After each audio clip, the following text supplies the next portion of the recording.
or small central room in a sturdy structure. For your protection, move to an interior room on the lowest floor of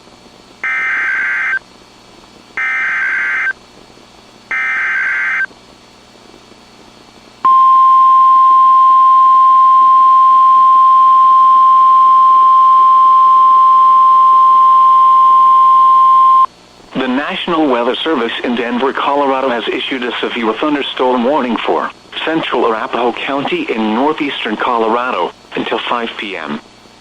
At 4:32 p.m. Mountain Daylight Time, a severe thunderstorm was located 4 miles south of Byers, or 37 miles east of Denver, moving east at 35 miles an hour. Hazard, 70 miles an hour wind gusts and quarter-size hail. Source, radar indicated. Impact, expects considerable tree damage. Damage is likely to mobile homes, roofs, and outbuildings. Hail damage to vehicles is expected. This severe thunderstorm will remain over mainly rural areas of central Arapahoe County. For your protection, move to an interior room on the lowest floor of a building.